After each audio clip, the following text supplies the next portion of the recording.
Oi, gente, voltei com mais um vídeo aqui nesse canal.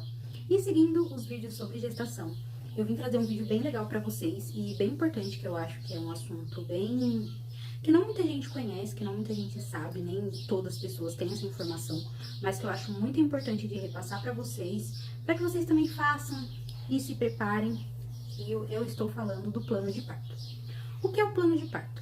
Basicamente é um documento que tem uma lei que ele é obrigatório, né, que as maternidades aceitem, tanto do SUS quanto convênio particular, etc. E é um documento no qual você pode colocar a sua vontade para a hora do parto.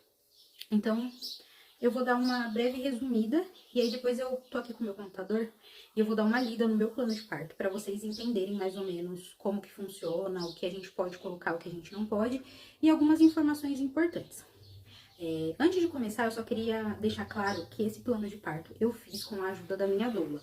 Na verdade, ela me passou um arquivo pré-pronto, né, para eu preencher com os meus dados, e aí eu vou alterando de acordo com a minha preferência. Mas também tem esse plano de parto, vários modelos disponíveis na internet que vocês podem baixar. E é importante que vocês pesquisem e estudem sobre fases do trabalho de parto, sobre violências obstétricas, enfim, para vocês conseguirem montar esse documento da forma mais abrangente possível e ter ali um resguardo, né, de que você não vai ser violentada, maltratada, que as suas vontades não sejam respeitadas no momento do seu parto. Lembrando que esse documento não, só ele por si só não vai impedir todo tipo de violência obstétrica, mas quanto mais informação a gente tiver, mais preparado vamos estar para esse momento, então já é um norte, principalmente para quem vai ter bebê com equipe de plantão, que é o meu caso. Eu contratei apenas a doula, então apenas a doula vai ser ali uma pessoa conhecida minha no momento do parto, porém os médicos, enfermeiras, pediatras e etc. vão ser do plantão. E aí depende muito da pessoa, do plantão, da equipe.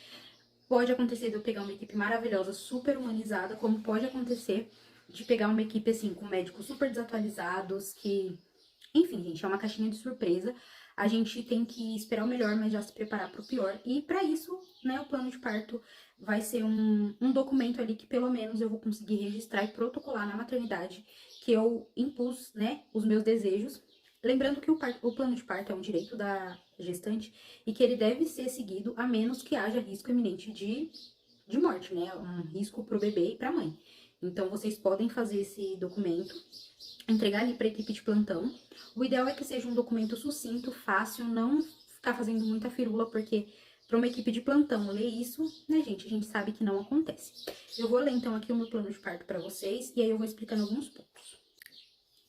Então, no começo do meu plano de parto, eu coloquei, né, enfatizei sobre a validade dele, que ele é um documento válido, que tem que ser aceito. Eu vou ler para vocês. Na qualidade de consumidores e usuários desse estabelecimento médico, nós, aí é o nome do meu esposo, apresentamos o plano de parto para o nascimento da nossa filha Luísa. A Organização Mundial da Saúde classifica como conduta claramente útil e que deverá ser encorajada a confecção de um plano de parto individual, determinando onde e por quem o parto será realizado, feito e que é feito em conjunto com a gestante ou companheiro. Na expectativa do nascimento do nosso filho e planejando sermos atendidos nesta instituição hospitalar, venho formalizar a entrega do meu plano de parto. Informo na oportunidade que tal documento foi redigido após dedicado estudo das evidências científicas e reflete com precisão as minhas escolhas para o meu atendimento e o do meu filho. O Código de Ética Médica estabelece em seu artigo 31 que é vedado ao médico desrespeitar o direito da paciente ou de seu representante legal de decidir livremente sobre a execução de práticas diagnósticas ou terapêuticas, salvo em caso de eminente risco de morte. No mesmo sentido, o artigo 24 proíbe de deixar de garantir ao paciente o exercício do direito de decidir livremente sobre sua pessoa ou seu bem-estar, bem como exercer sua autoridade para limitá-lo. Isto posto, e levando-se em conta ainda a legislação consumerista e civil, não restam dúvidas sobre o meu direito de decidir sobre as melhores práticas a serem adotadas no meu atendimento e ao do meu bebê. Ainda ressaltamos o direito da presença da nossa doula durante todo o período de pré-parto, parto e pós-parto imediato, sem que isso onere o direito do meu acompanhante de livre escolha garantido pela Lei 3.367 de 2022. Esse é um ponto importante. Eu coloquei sobre o direito da minha doula, né, da minha doula me acompanhar, sem que isso onere, né, o direito do meu acompanhante, ou seja, eles não podem argumentar que por conta da minha doula, meu acompanhante não vai poder entrar, ou por conta do meu acompanhante eu não poderia ter uma doula. Essa lei que eu coloquei aqui, né, 3.367 de 2022, ela garante que, mesmo que você tenha uma doula, você ainda tem direito a um acompanhante, porque uma pessoa não cumpre o papel de outra. Meu acompanhante tem uma função, a minha doula tem outra, e eu tenho o direito de ter os dois. Lembrando que essa lei não é uma lei federal. Então, cada estado, cada município precisa ter a sua própria lei ou ter acatado essa lei da doula. Então, eu sei que tem alguns municípios que ainda não tem isso, então alguns hospitais aceitam, outros não. Aí vocês veem de acordo com o município que vocês moram, se já possui a lei da doula. Se tiverem, vocês podem sim levar tanto a sua doula quanto o seu acompanhante. E outro ponto importante é que existe uma lei já muito antiga de que é direito da gestante ou acompanhante em todo o processo. E quando eu digo todo o processo, gente, é inclusive no período de anestesia para casos de cesárea. Eu vejo muitos relatos de parto em que, seu acompanhante vai ter que ficar esperando aqui fora enquanto você vai tomar anestesia. E não. Essa lei garante que durante todo o processo vocês têm direito a que o seu acompanhante esteja ali do seu lado. E também não tem essa de que, é homem, não vai poder ficar, é homem, não pode ficar no pré-parto, é homem, não pode ficar no pós-parto. Não, é um acompanhante de livre escolha. Então, tanto homem quanto mulher, vai depender do que quem você quer, né, que te acompanhe. Aí eu vou continuar aqui. Segue abaixo o referido plano de parto, que deve ser levado ao conhecimento de toda a equipe de plantonistas. Coloco-me à disposição para quaisquer esclarecimentos adicionais. Seguramente estamos cientes de que o parto pode tomar diferentes rumos e abaixo listamos nossas preferências em relação ao nascimento do nosso bebê, caso tudo transcorra tranquilamente. Sempre que os planos não puderem ser seguidos, gostaríamos de ser previamente avisados e consultados a respeito das alternativas. Aí a primeira página é trabalho de parto, né? Eu coloco quem será a minha equipe. No caso, a minha equipe só será composta pela doula, porque os demais serão plantonistas. Aí eu coloco aqui quais são as minhas preferências e os meus desejos. Presença do meu marido e doula. Sem acesso venoso desnecessário, a colocação do mesmo, caso haja real necessidade, deverá ser realizada após esclarecimentos. Por quê? Gente, durante o trabalho de parto, às vezes tem necessidade de ocitocina, às vezes tem necessidade de alguma medicação venosa, às vezes não. Então, se não tiver necessidade de nenhuma, se eu chegar lá não precisar de ocitocina, não precisar tomar nenhuma medicação na veia, por que eu vou ficar com um acesso que dói, esse acesso dói pra colocar, e depois ele vai me incomodar pra me movimentar livremente, pra ir pro chuveiro, pra fazer as demais coisas. Eu sei que incomoda, então pra que isso vai ser colocado em mim se não tiver necessidade? Por isso eu coloquei esse ponto aqui. Sem perfusão contínua de soro, né? Então, ocitocina ou algum outro soro durante o tempo todo, sem necessidade. Não autorizo a administração de ocitocina sem prévio consentimento, então se precisar, eu quero que eles me informem, né? E eu decida se eu quero ou não. Liberdade para comer, beber água e sucos enquanto seja tolerado. Tem alguns hospitais que a gestante internou para ter parto normal, eles já não deixam comer mais. Gente, pelo amor de Deus, né? Eu preciso de força para poder, né, de energia. E eu não quero ser obrigada a ficar sem comer. Eu não sei se na hora eu vou sentir fome, eu não sei se na hora eu vou ter vontade realmente de comer, mas ali comer um chocolate, comer alguma coisa, sabe, pra me dar mais energia, eu não quero que isso seja proibido. Então, é um ponto importante. Liberdade para caminhar e mudar de posição. Liberdade para o uso ilimitado da banheira e ou chuveiro. Analgesia. Peço que não seja oferecido anestésicos ou analgésicos, nem por intermédio da equipe ou marido. Eu pedirei se eu achar necessário. Toques apenas quando realmente necessário ou com um intervalo mínimo de 4 horas. Sem tricotomia, raspagem dos pelos e enema, lavagem intestinal. Sem rompimento artificial de bolsa sem consentimento e silêncio e luz baixas. Esses foram alguns pontos que eu coloquei ali no momento do pré-parto, né? Durante todo o período de dilatação, que são pontos que eu acredito serem importantes para que eu consiga ter um trabalho de parto mais calmo, mais tranquilo. A minha ideia é ficar o máximo que eu conseguir em casa, gente. Eu não quero ir pra maternidade muito antes da hora, chegar lá muito antes da hora, porque é comprovado que quanto antes você chega, mais intervenções podem acontecer. Intervenção leva intervenção. Vou dar um exemplo. Porque eu coloquei aqui que eu não quero que seja me oferecido anestesia, sabe? Que eles me ofereçam. Eu quero que quando eu sentir necessidade, realmente eu peça. Por quê? A anestesia, ela é ótima, maravilhosa e tira dor. Porém, ela tem uma contrapartida que é, como tá tudo anestesiado, eles precisam colocar a ocitocina para que o seu útero continue contraindo e o trabalho de parto continue evoluindo. Senão ele vai estacionar. E aí, ou seja, uma intervenção leva a outra intervenção, entendeu? Então, por isso, eu quero que meu parto aconteça da forma mais natural possível. Claro que, gente, se chegar num ponto que eu não aguentar mais sem anestesia, eu vou pedir. Mas eu quero que seja um desejo e uma opção de escolha minha. E não que eles fiquem me induzindo a fazer isso. Nem a fazer isso, nem a fazer nada, basicamente. Mas vamos continuar. E pro parto, né, pra hora do nascimento, eu coloquei que eu quero que a posição para o nascimento seja escolhida de acordo com a minha vontade e que eu não quero ser induzida a ficar na posição ginecológica, que é aquela posição deitada que a gente faz exame de Papa Nicolau. Não quero. Eu me sinto sufocada, eu me sinto extremamente mal, inclusive no pré-natal, quando eu preciso deitar para ele escutar o coraçãozinho, aquilo já me dá um sufoco, eu fico sufocada. Então, pra mim, é uma posição bem ruim. Aceito outras sugestões de posição, caso as acima não funcionem. Prefiro fazer força quando me der vontade, puxos espontâneo em vez de ser guiada pelo processo. Gostaria de um ambiente especialmente calmo nessa hora.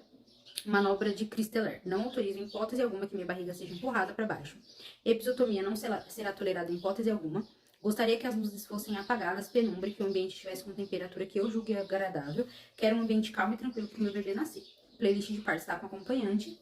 Gostaria de ter o bebê imediatamente colocado em meu colo se houver necessidade. E se houver necessidade de succionar as vias respiratórias e outras avaliações, prefiro que seja feita enquanto ele está comigo. O cordão umbilical deverá ser cortado após esse parar de pulsar pelo pai e aguardar a expulsão espontânea da placenta com o auxílio da amamentação. Gente, aqui eu acho que são coisas óbvias. É o mínimo para que a gente possa ter um parto respeitoso. Você poder escolher a posição que você quer. Você ter que deitar para o médico se sentir mais confortável. Não dá, gente. Isso gera muito mais riscos, muito mais pressão no períneo, podendo ocorrer a laceração por conta disso. Episiotomia eu não quero de jeito nenhum, gente. Não tem justificativa pra fazer isso. Não tem, o bebê vai nascer mais rápido, precisa. Não quero, não dá. E a manobra de Christeller, que é quando eles deitam em cima da sua barriga e empurram, também não quero de forma nenhuma. Os demais são alguns itens que eu espero que aconteçam, mas assim, pra mim o principal são essas questões de violência obstétrica. Isso pra mim é inegociável. Agora assim, luz baixa, playlist, essas coisas são um plus a mais, sabe, gente? Que eu espero que eu consiga, mas, enfim. E aqui, após o parto. O bebê deverá ficar comigo o tempo todo, mesmo para avaliação e exames. Após a avaliação de períneo, gostaria de discutir a necessidade de sutura e, se necessário, gostaria de receber anestesia local para a realização da mesma.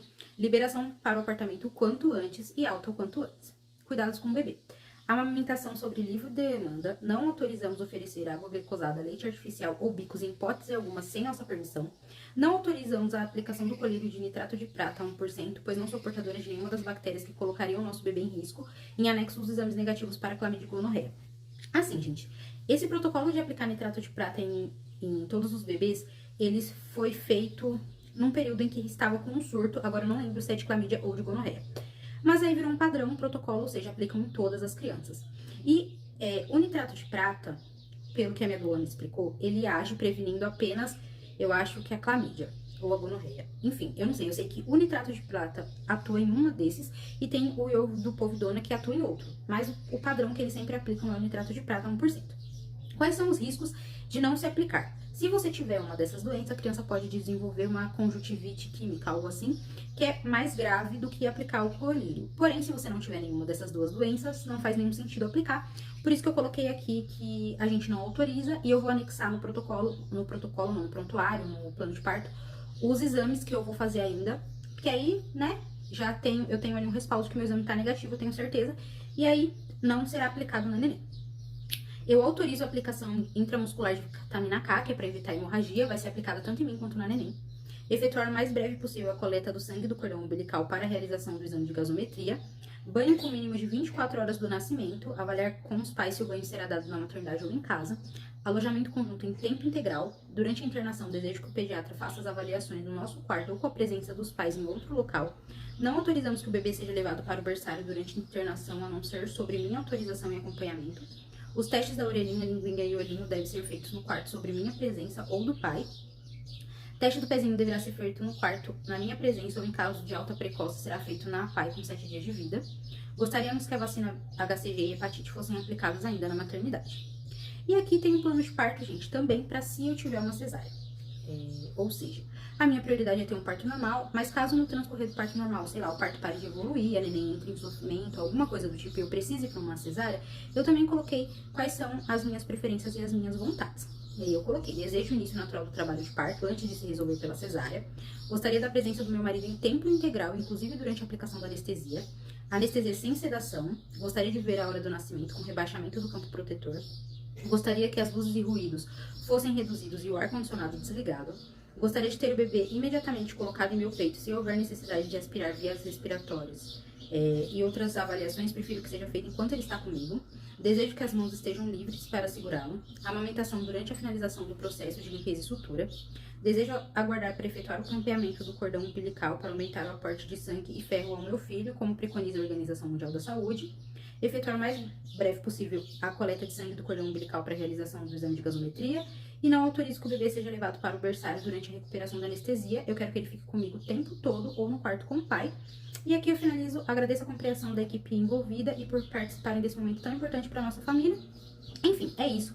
Deu um plano de parto de 4 páginas. A primeira página é basicamente explicando ali as leis, mas a partir da segunda página já começa os meus desejos no pré-parto, no parto, os cuidados com o bebê. Enfim, eu coloquei tudo aqui que pra mim era importante, de acordo com as aulas que eu estou tendo com a doula. Por isso, gente, eu acho que ter uma doula é muito, muito importante, fundamental.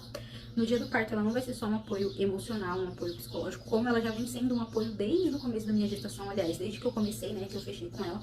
Ela já vem sendo um apoio nos meus exames, me tranquilizando e me dando muita informação. Porém, não só as doulas possuem informação, a informação tá aí pra quem quiser. E nesse ponto, eu recomendo muito que quem quer ter parto normal assista ao documentário Renascimento do Parto. Pesquise sobre as fases do parto, porque é muito importante, sobre violência obstétrica, gente, e que faça um plano de parto. Ainda que não seja 100% garantido, você tem ali protocolado com a maternidade que você expôs as suas vontades. E isso, gente, no futuro, né, se ocorrer precisar de fazer um processo judicial por você ter sido desrespeitada, maltratada, violentada, qualquer coisa do tipo, você tem ali um documento que é legal e que garante mesmo, né, os seus direitos. Então façam, eu acho super importante de fazer. E procurem na internet que já tem modelos mais prontos que vocês podem só colocar assim, colocar xizinho. Esse do xizinho que eu tô falando, inclusive, ele tá no site da maternidade que eu vou ter bebê, que é o Hospital Sepaco. Lá dentro tem o plano de parto pronto, vocês só imprimem e lá tem xizinho, por exemplo. Gostaria de ser orientada a ficar na posição ginecológica. Gostaria de escolher em qual posição eu me sinto mais confortável. Gostaria que a equipe escolhesse qual é a melhor posição para o meu bebê nascer. E aí você coloca o xizinho naquilo que é da sua vontade ou não. É fácil, é simples, vocês podem fazer. Só, se vocês não forem para esse hospital, tirem o logo, etc. E levem junto com vocês pra maternidade no dia que vocês forem ter o bebê. Levem impresso, assim, gente, como é equipe de plantonista, levem 2, 3, 4, 5 cópias, quantas cópias vocês puderem levar. Levem bastante cópias. E eu vi uma dica de uma doula no TikTok sobre protocolar essa entrega desse plano de parto por e-mail via maternidade, né? Enviar por e-mail pra maternidade. Também é uma opção legal. Já é mais um indício de que você registrou, né? Que você expôs as suas vontades. E é isso, eu acho que eu consegui passar tudo que eu queria passar pra vocês. Consegui passar algumas informações que são bem importantes, que vão ajudar vocês a evitarem, né, de sofrer qualquer tipo de violência. E eu espero, tanto pra mim quanto pra qualquer gravidinha que tá me assistindo, que o parto de vocês seja o mais respeitoso, o mais humanizado, o mais tranquilo que ele puder ser, tá bom, gente? Espero que vocês tenham gostado, que esse vídeo tenha ajudado vocês. Um grande beijo e até o próximo vídeo. Tchau!